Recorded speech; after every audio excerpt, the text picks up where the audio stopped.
Thank you for having me, and welcome to this talk this afternoon, everyone. And we'll just go through it. I know you probably will have a lot of questions throughout the talk, but let's leave all the questions to the end. But what you need to do is, as the questions come, the talk is quite long. You might forget them by the end of the talk, so do write some notes, and then you will have your questions ready for me at the end. Okay, so we're talking about thriving through the years, keys to healthy aging. And it's an ambitious 60 slides talk, which I aim to finish in under 1 hour. Let's see how we go. So I aim to get us to understand the difference between aging and frailty. The word frailty is used so much these days. And of course, the general public understanding of frailty is very different what we medics understand as a frailty.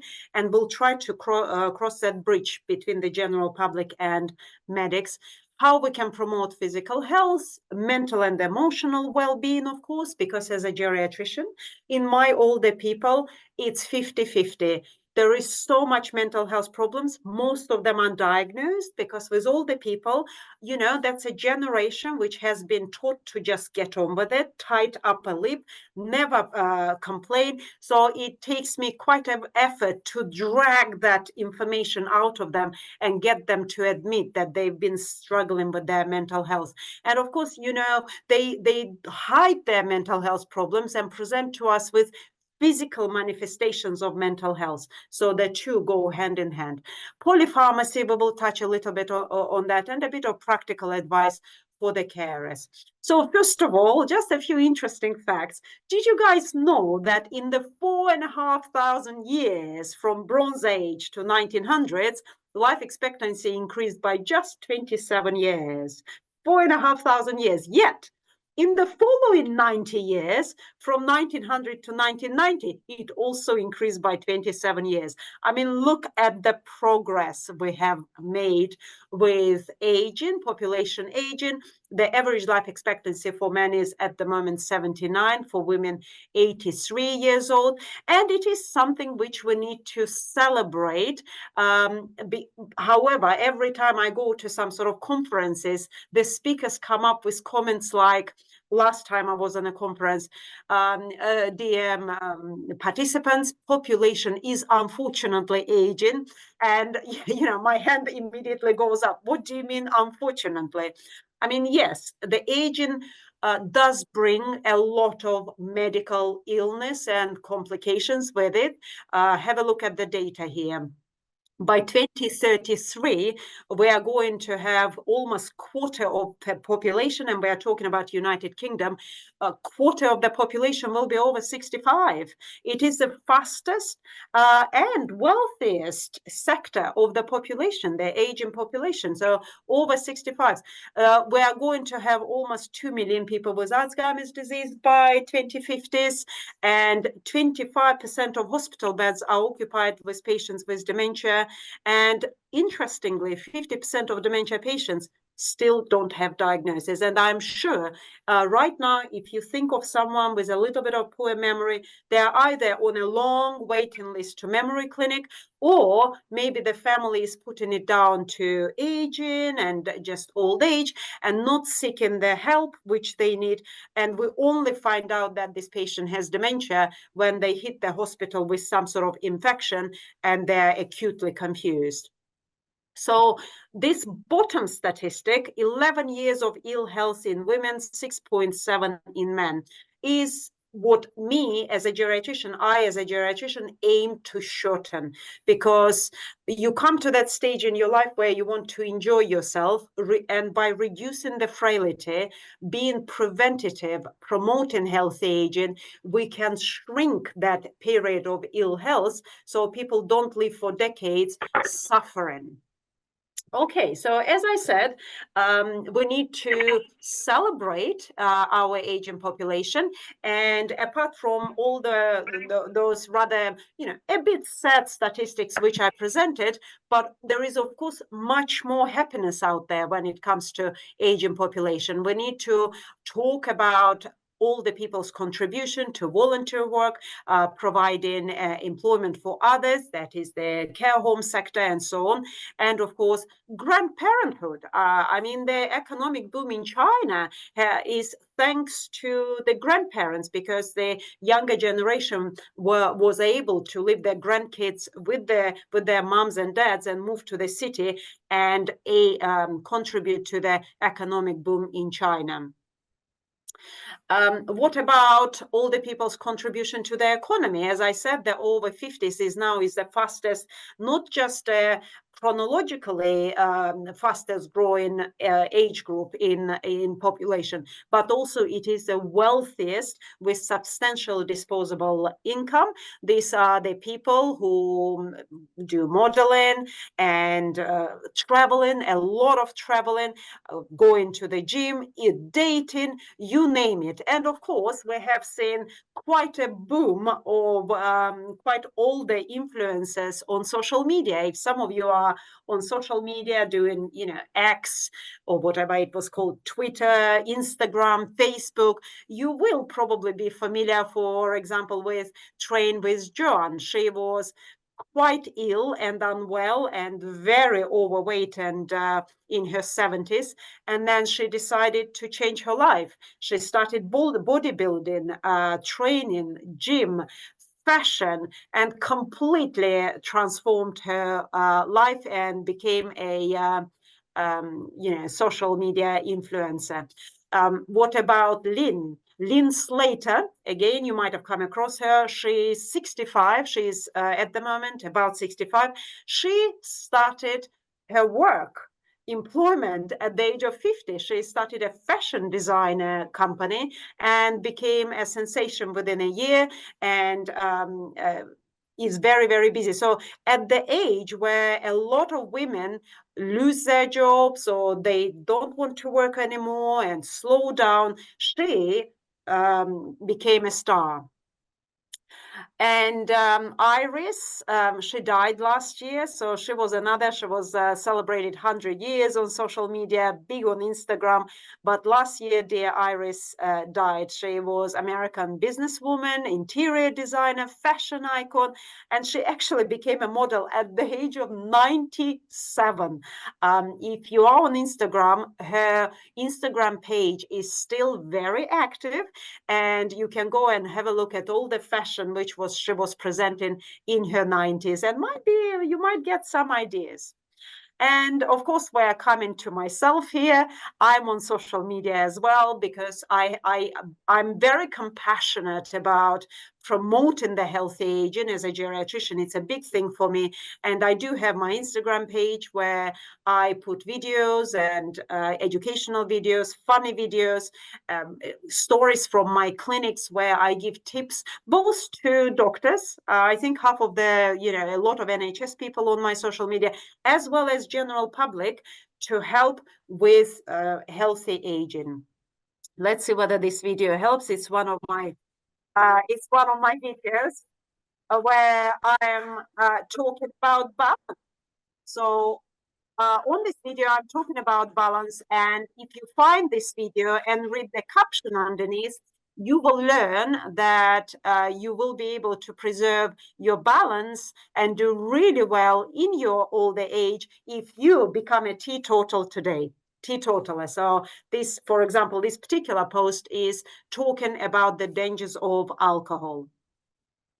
Now, a few more examples from history of great older influences. Back then, of course, we didn't have social media, but Golda Meir, you'd all know, she was an Israeli prime minister.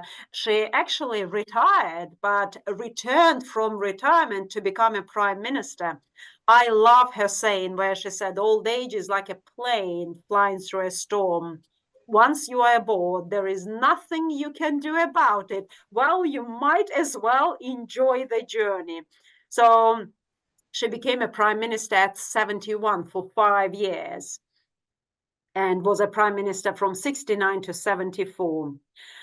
Now, coming to understanding that thing which we call frailty, and I actually have done a survey on the streets, and when you say to people, what do you think frailty is? And they'd say, well, my neighbor, she's really frail, she can't walk, she's in a wheelchair, and she falls all the time. Ambulance is always coming to see her and takes her to hospital. So that's, for general public, the word frailty is something visible, something tangible, something very obvious, but it's not always the case. And in a lot of people, frailty is hidden. And that is why we don't find out about frailty in a timely manner. We allow it to progress until it becomes visible. And that might be a bit too late. So here I will quickly teach you how to recognize the hidden frailty.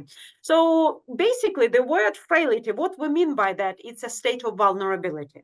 It's a state of vulnerability as a result of amalgamation of three factors. It's age-related changes to the body, and there is no way we can avoid those. You know, it's part of aging process. There will be a bit of furring up of the blood vessels, a little bit of arthritis here and there. You know, your ears might not hear, your short-term memory might not be that sharp. But then add to that disease-related changes to the body. You might have had a bit of a blood pressure, maybe diabetes, and then add the side effect of medications which you are taking for various health conditions, and then you get that state of vulnerability. So your reserves are not as good as in a person who is not frail. And that means that on day-to-day basis, you don't even know that you are frail. You just getting about your life, everything is fine, but your body reserves are low. So when that chest infection comes, you deteriorate and go downhill much faster than you would have done if you didn't have frailty. And just to give you an example of this is a very good graph. Have a look at the top where it says independent and dependent. So let's have a look at Doris. Our Doris, she's a functionally very able lady. She might be your neighbor. She's very able lady, completely independent, and she doesn't have much past medical history, and she's not taking any medications. She's in 82 years old, 82, doing really well. Can you see that star there? So that star, she's hit by urinary tract infection. And being an 82-year-old lady, of course, she's a bit under the weather for a few days. She deteriorates. So you can see the line drop there. Her dependency levels, independent levels are not that good. Maybe Doris's daughter or son might need to do a bit of shopping for her for a week or so and come and help her with cooking and help her with showering. But she is not unwell enough to drop into that orange area of dependency. Okay, so that's Doris. Now, let's have a look at our lovely Edith, also 82 years old and also independent. In fact, she lives next to Doris, and you would not be able to tell the difference between them. They are active, they are swimming together, they both drive, both independent. However, Edith has diabetes, blood pressure. Last year, she had a mini stroke, TIA. She's taking a couple of medications, but she's coping really well. She's recovered from her mini stroke. All is good. But Edith is living with hidden frailty. She doesn't know that she is frail. Nobody's described to her all this, you know, what is happening with her body, with all these health conditions, that her body reserves are not as good as Doris's. So when Edith gets that urinary tract infection, she deteriorates much faster. Her deterioration is more dramatic, so she drops into the dependency line. And of course, there is no preparation done, no discussions with the family. Everyone is shocked. Edith falls, has a fall. She is found on the floor by the daughter. Daughter calls 999, and here we go. Before you know it, Edith in the hospital, and the hospital, of course, is the worst place for frail person to be. I'm telling you guys, as a geriatrician, about 70% of my patients come into hospital because there is no care at home, no one to look after these people who get unwell and they drop into that dependency level, and there is no one to take care of them. Because Edith came to hospital and her UTI, the urinary tract infection, it's not even that bad. We just gave her antibiotics, but she needs care. So that's a difference between what you probably understood by frailty and what is medical frailty. In a lot of people, it is hidden. Now, age alone does not make you frail. Let's get that out immediately. So it's an amalgamation of age-related changes, disease-related, and medication side effects, okay? Both these patients are of the same age. One might be really sporty running marathons, the other one in a nursing home after a major stroke. Okay, well, let's have a look at a few what we call geriatric giants. So within the world of geriatrics, we have these subjects which we talk about, and we call them geriatric giants. Falls is one of them, and it's an avoidable cause of frailty, because if you are frail already and you keep having falls and ending up in hospital continuously, of course, your frailty will get worse. So how can we stop you having falls? There are many reasons. First of all, one needs to understand the causes for falls. There are many reasons, and some of them are obvious medical conditions. The other ones are age-related changes, impaired vision, hearing, and then we have external factors, medications, medication side effects, improper use of assisted devices, environment, or in most cases, it is usually amalgamation of all these factors put together.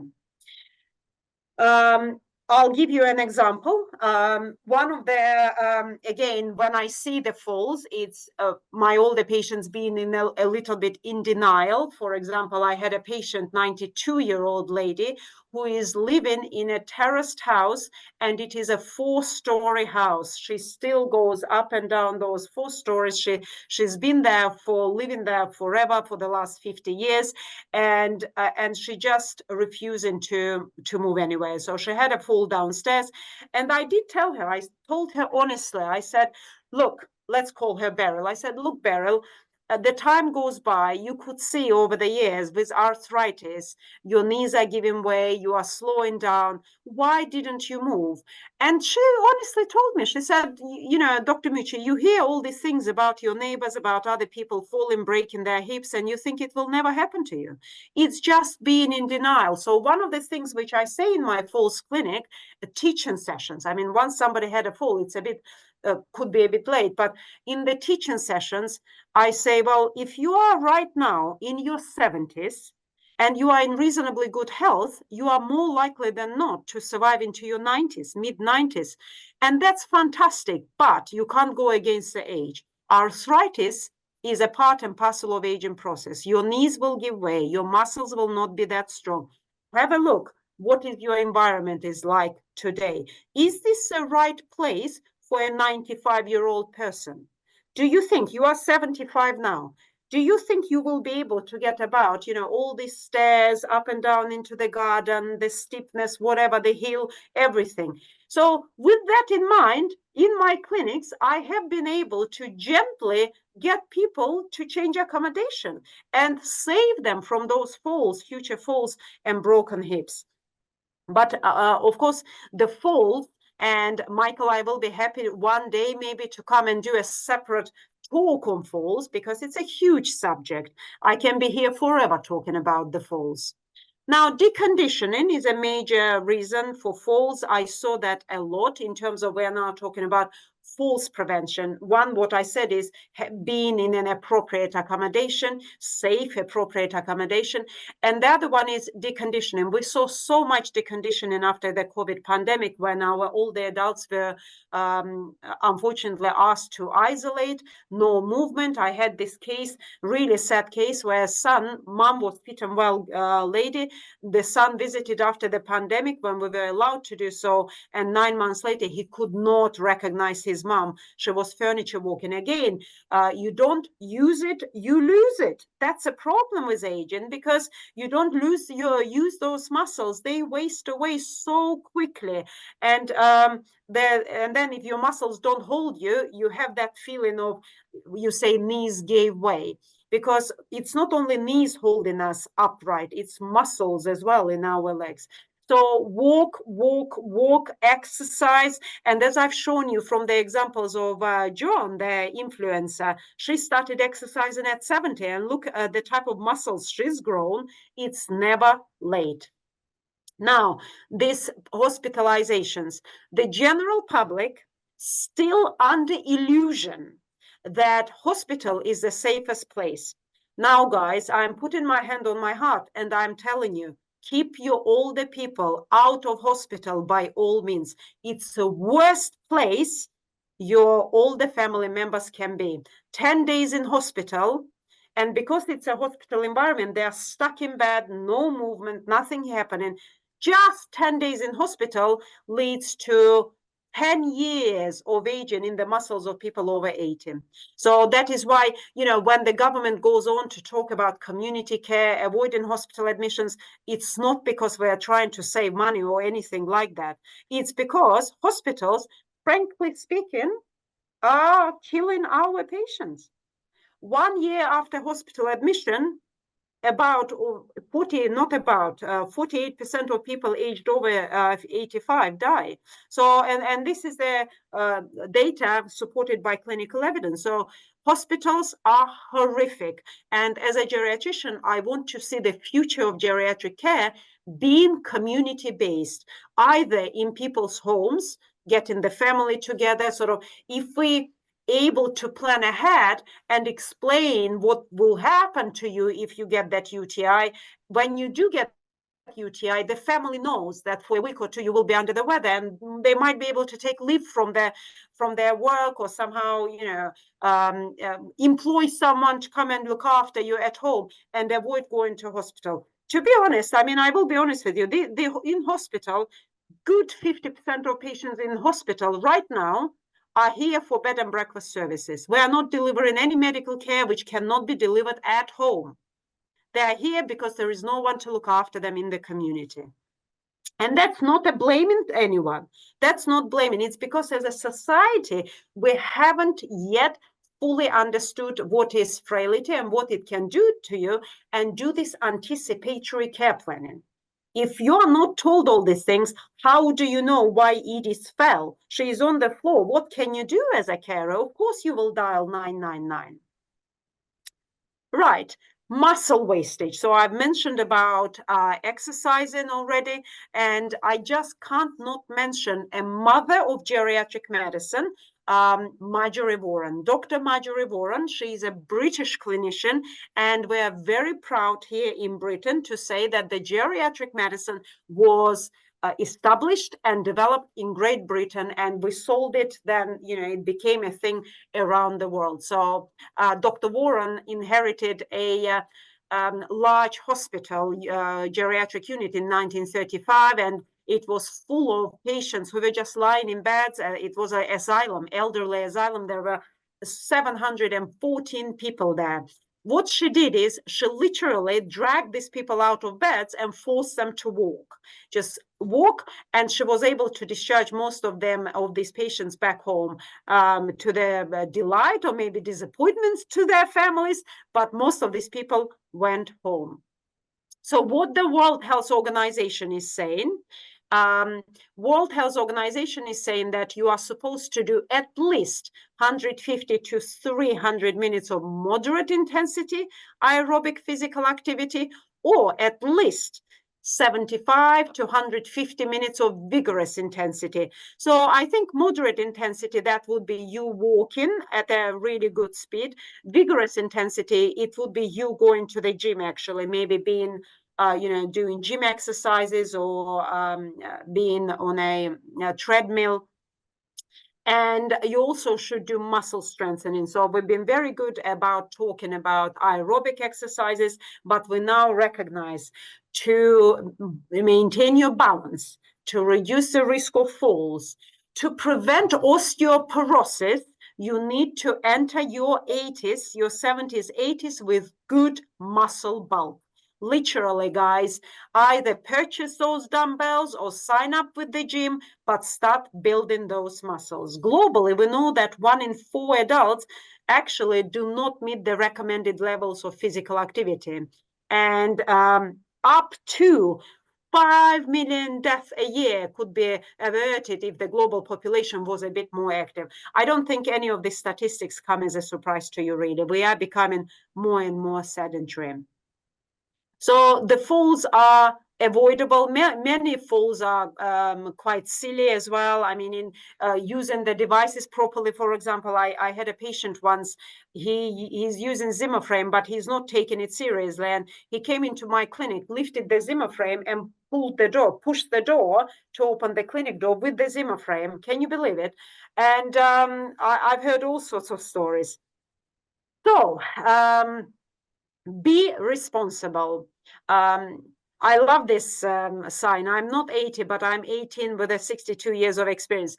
I hear that all the time. Dr. Mucci, I don't feel 80. I'm 18 in my heart. And I say, amazing, amazing. Do you know, I'm 48, but I feel 18 in my heart as well.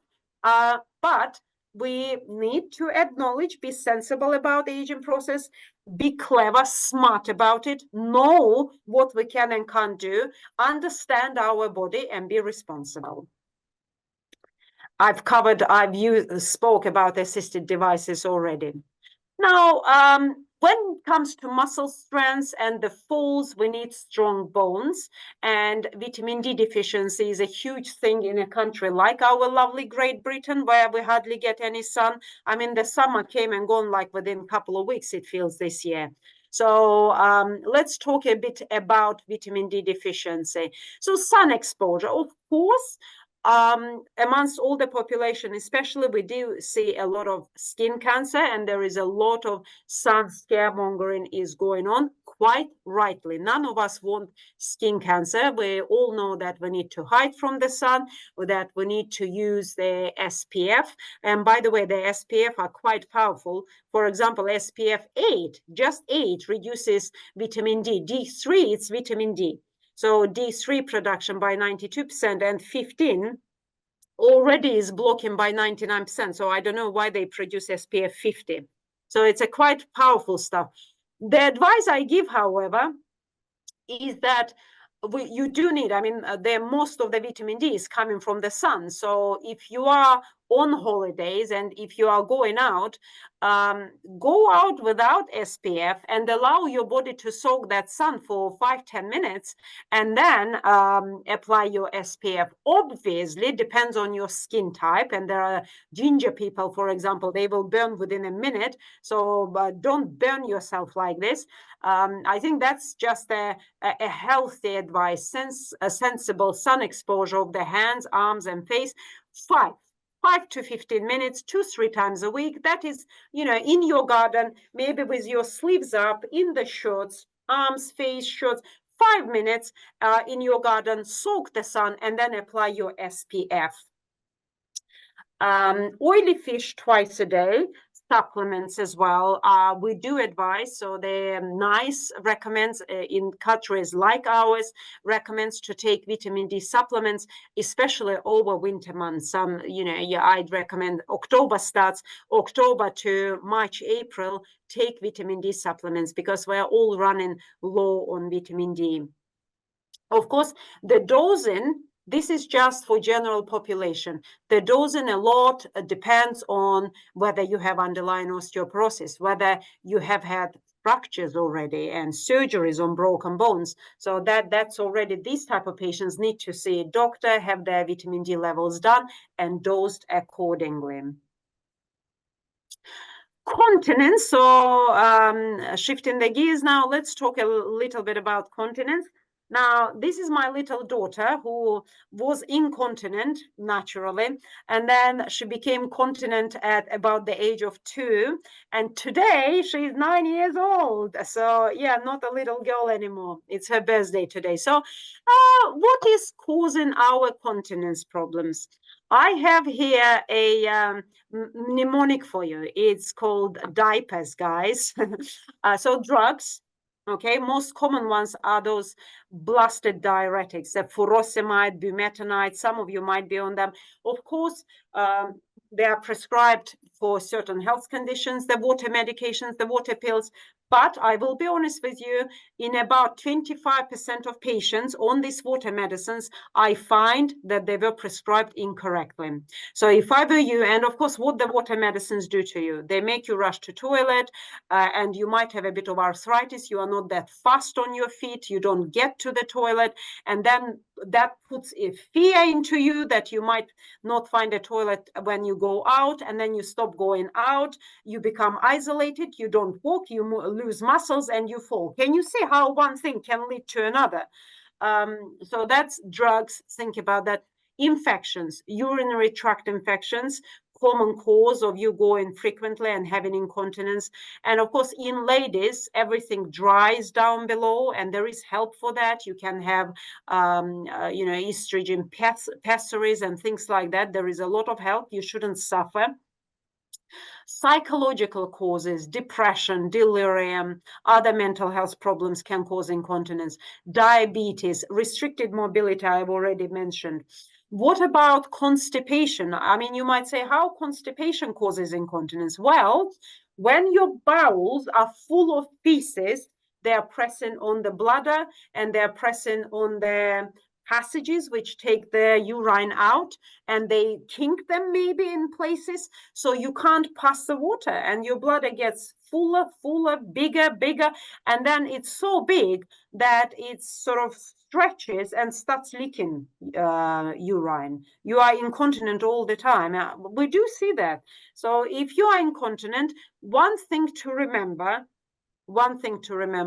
incontinence is not part of aging. Let me make you that very clear. I am seeing perfectly continent and healthy 95-year-old men and women. Incontinence is not part of aging, and there is always help for incontinence. Never put it down to aging. Seek help. Pelvic floor, if you are a lady and you've had children, obviously your pelvic floor will be weakened.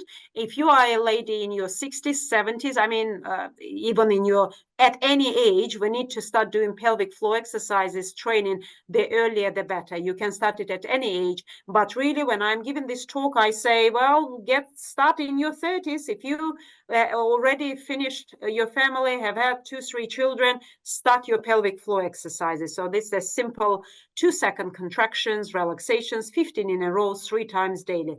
Start this today. You will thank me in 10 years' time. So you are using active use of muscles at the pelvic area to stop the leakage. Now, some other common sense advice when it comes to incontinence, and that's fluid management. First of all, you need to normalize fluid intake.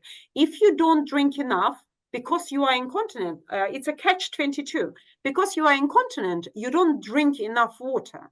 If you don't drink enough, your urine gets concentrated. It's dark, it's smelly because it's waste. So that waste goes into your bladder and irritates the lining of the bladder and makes your bladder contract like mad because it's irritated.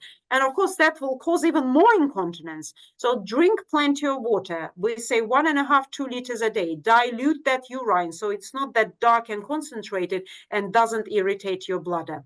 Alcohol. Now, well, we will talk about alcohol. I mean, again, Michael, I have a very good big talk on alcohol. So we can do another meeting at some other time, and we will talk about alcohol. But please stop drinking alcohol, guys. In an older age, Alcohol, it irritates every body part.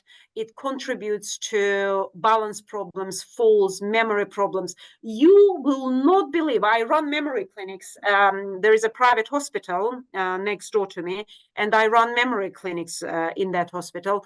You will not believe how many dementias I cure. You know, you can't cure dementia, but I cure many dementias every year simply by stopping people to drink alcohol.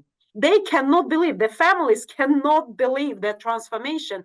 And even if you thought that you are drinking within the government limits, it's delusional. We need to stop drinking alcohol when we grow older. Yes, you might argue it's quality of life and the rest of it.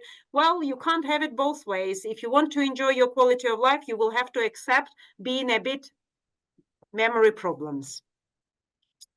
So coming back to the continence, caffeine, what else irritates your bladder and makes it to contract and cause the incontinence? Caffeine. Decaf, I recommend to go for decaf. Decaf coffee, decaf tea, especially in the evening hours. Of course, herbal tea and water have 0 milligrams of caffeine. Believe it or not, decaf still has a little bit of caffeine in it. Also, the likes of, the alcohol irritates the bladder, and fizzy drinks. I don't think, it's my daughter's generation. I have a 22-year-old, and she's drinking about 5 liters of Coca-Cola every week, she told me. It's horrific because it's fizzy drinks, they irritate the bladder and really, really bad for your bladder. Being overweight also contributes hugely to the incontinence in the later life. And there was really good clinical trial in a New England Journal of Medicine, which showed that just 7-kilogram weight loss over 6 months reduced by incontinence by almost by half, guys. Can you imagine? Which drugs contribute to incontinence? Sedatives, of course, sleeping drugs, sedatives, there's zopiclones, diazepams, temazepams, all sedatives. Some blood pressure medications, and I've already covered them, that is the water medicines, diuretics, furosemide, bumetanide, indapamide, benzoyl and narcotics that Butrans patch. You might care for someone who is on a lot of pain control. I find so many people, all the people with the morphine patches on their arms, yes, they do control the pain, but they contribute to incontinence, constipation, being drowsy, risk of falls, and so it goes on. Okay. Right. A few more facts to share with you guys before we move on to questions.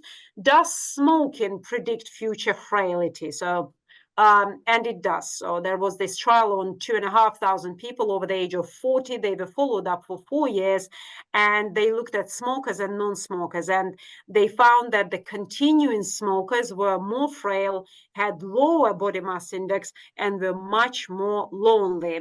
And what that tells us that actually it is never late to stop smoking, because in this clinical trial, let me be clear, they looked at the people who stopped smoking at 60 and then followed them. So they were not non-smokers for whole life. They were all smokers. And then at 60, some stopped smoking, the others continued smoking. So what I'm trying to say is it's never late to stop smoking.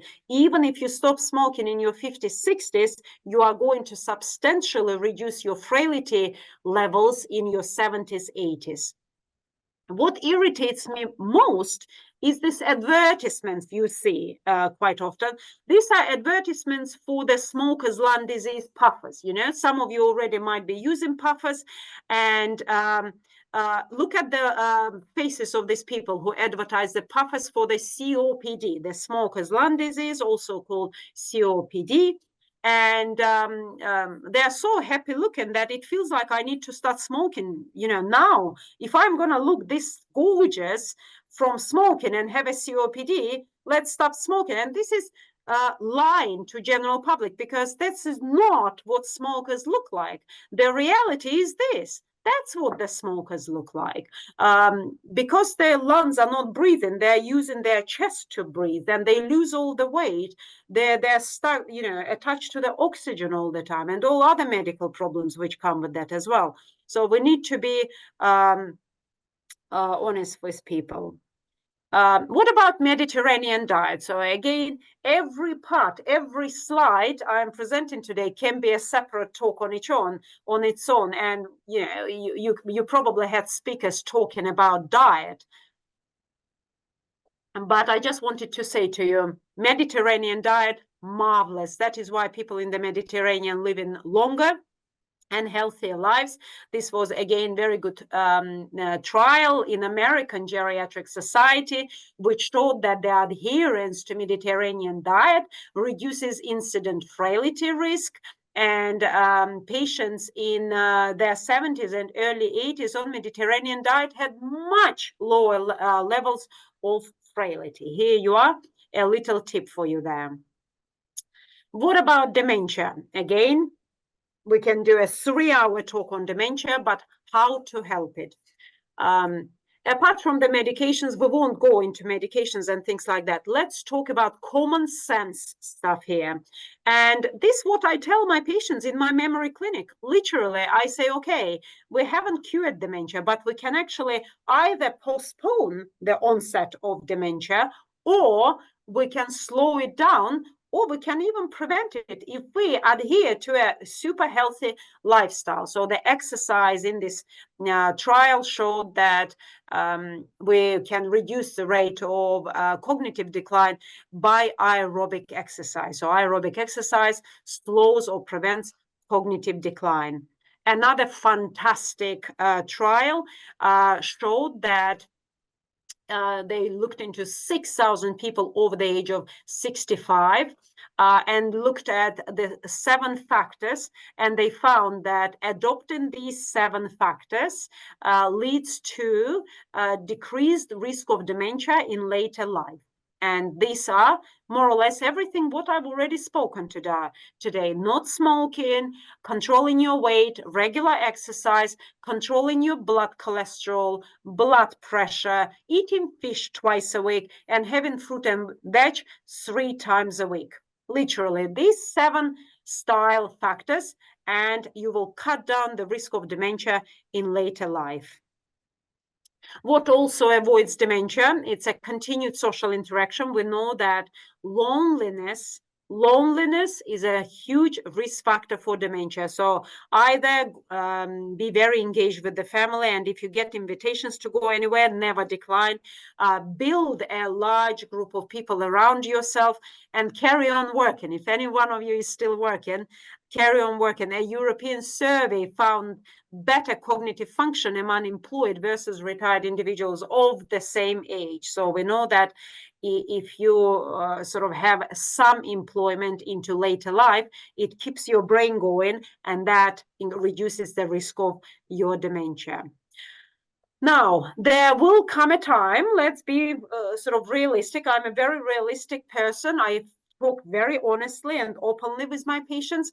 I say, with all of this, what we've done for you, there will come a time when medically I will not be able to do much for you. So we need to discuss what your life will look like when that heart failure or when that COPD will be end stage. And at that stage, we do plan and we talk about function, quality of life, time, what exactly you want to happen to you, because you really don't want to be in and out of hospital and die at the back of ambulance, only because you have not expressed your wishes properly to your doctor or to your family. And do you know, one of the commonest things I hear from my patients in the clinic is, doctor, I'll think about it when that day comes. And I tell them, the day has come. It's today. We are going to do it today. You're not gonna shut down that conversation anymore. It is for your sake, because I do not want you to end up in an emergency department with a junior doctor not having a clue about who you are and what your medical conditions are, jumping on your chest, resuscitating you, breaking all your ribs. For what? For what? Yeah. So I encourage these future care planning discussions. That's essential. It's all about your values, what you want to happen. Okay, so with a little bit of a help from geriatrician, I can make you feel like this, all right? You will feel like this if you listen to all the advice I'm giving and working on yourself, you will look like some of the influences we saw there. I mean, really what we're talking about here, once again, it's an exercise, diet, a bit of helpful medications, and you can have an amazing life. Now, moving on to the medications, this amazing guy, Canadian physician, Sir William Osler, said that the best medicine is one of the first duties of the physician is to educate the masses not to take medicine. So I'm very, very thorough. Whenever I see my patients with a list, 20 medication list like this, my approach is you don't need any of these medications until I prove that you do. So I systematically go through every medicine, scrutinize every medicine, because guess what happens? In your 60s and 70s, you keep going to this specialist, to that specialist, cardiologist, pulmonologist, otolaryngologist, nephrologist, neurologist. Every one of them adds their pills to your sort of, and then before you know it, you end up with a list like that. None of them talking to each other. No one knows who is doing what. So that's the type of things as a geriatrician I sort out for my patients. So what percentage of medicines prescribed correctly? I'm sorry to say just 50%. All right. It's scary. If you think about it, what I see with medicines, it's just simply scary. And we're not talking about openly about this to the public because you are opening the can of worms. If we tell the public that 50% of you taking medicines which you either don't need or there are wrong doses, then who's going to review these medicines? We just simply don't have people to do the thorough medication review. So it's a very well hidden secret within the NHS. And of course, you know, if you are taking medication which you don't need, you are experiencing side effects. You experience side effect, you go to see the doctor, and the doctor gives you a medicine to treat that side effect because they don't review your medications. And then you take a medicine to treat the side effect, and you end up, you have even more side effects, and so it goes on. You get the picture. So why polypharmacy is important? Why the review is important? Because simply our body physiology is different. We don't handle the medicines as you would do in your 30s and 40s. And you are more susceptible to the side effects of these medications.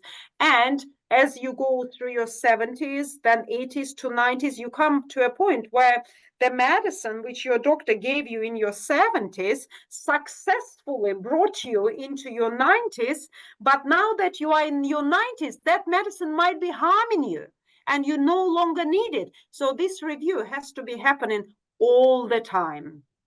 And we know that about 50%, we know that there are a lot of hospital admissions because of the drug events, and 50% of them preventable. If only we had enough people to do the medication review. And that's the type of things I see. I also do a lot of home visits, and you go to people's, I mean, it's horrific. I can actually buy, if I use all the drugs which I confiscated, I can open a pharmacy and do a business. I'm joking.